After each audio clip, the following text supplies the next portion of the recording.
Piecing together facts about the Book of Mormon geology, archaeology, and Mexican history is almost like a puzzle, putting together small pieces to reveal a larger, clearer picture. In this case, a picture that is over 4,500 years old. One of the most significant pieces of that puzzle was revealed in 1941.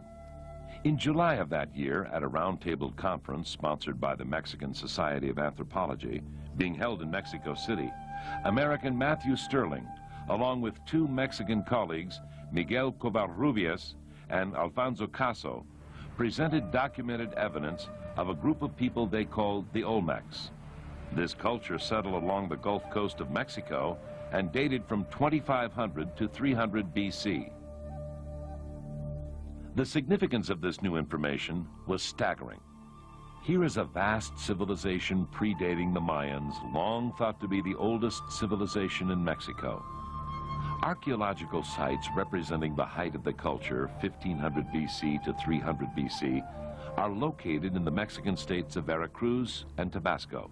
Archaeological sites showed a people with planned ceremonial centers and buildings oriented toward magnetic north, very large, high-quality monuments sculpted in stone. They had an organized religious society with ceremonial rituals and a concept of life after death, an organized calendar and language system engraved on stone, and an organized social and governmental structure. They had established commercial routes demonstrating Olmec influence outside their immediate heartland. Their empire stretched as far west as Acapulco and as far south as El Salvador, the state of Oaxaca, and the coast of Guatemala. This mother culture of all the Americas was first mentioned in a history of Mexico written in 1600 by the Mexican historian Fernando de Alva Ixtlilxochitl. Ixtlilxochitl's history tells of a people who were giants and came to Mexico having first crossed many lands and waters, from the great tower where the languages became confounded, except their own. Who were these people? The correlation between the Olmecs and the Jaredites of the Book of Mormon is compelling. Almost 6 centuries after the last Jaredite battle, as the Nephite prophet Moroni was abridging the 24 gold plates, he gave us valuable information concerning the Jaredites, their culture, where they lived, and what eventually happened to them. Ether chapter 1, verse 33, tells us they came from the great tower where the languages became confounded, except for Jared and his family. In Ether chapter 10, verses 20 through 21, they built a city on the narrow neck of land, by the place where the sea divides the land. They preserved the land southward for a wilderness to get game, and the land northward was covered with inhabitants. In the same chapter, verses 22 through 28, mentions that the Jaredites were industrious, with established trade routes.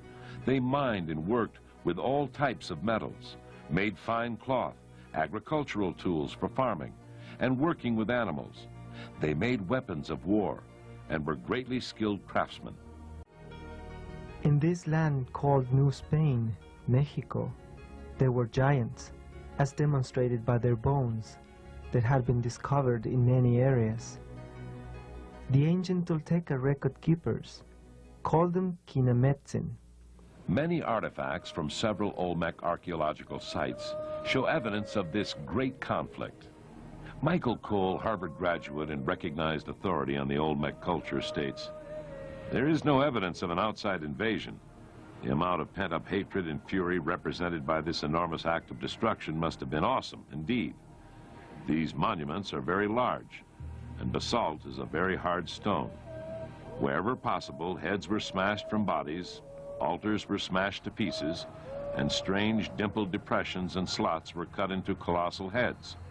In the Book of Mormon and the Book of Ether concerned with the Jaredites in chapters 1 and 10, there is a mention of a particular king by the name of Kish. And it came to pass that Coram did that which was good in the sight of the Lord all his days, and he begat many sons and daughters. And after he had seen many days, he did pass away, even like unto the rest of the earth. And Kish reigned in his stead. And it came to pass that Kish passed away also, and Lib reigned in his stead. It would be interesting to see if we have evidence of this king in archaeology. Fortunately, we do have his name in Maya hieroglyphics from the archaeological site of Palenque in the state of Chiapas, southern Mexico. In the tablet of the cross from this site, it gives the name of the king, it gives his birth date as March 8th, 993 BC, his accession to the throne in March 25th, 967 BC. The glyphs at the bottom of this particular column of writing says that he was the divine ancestor of the Palenque line of kings.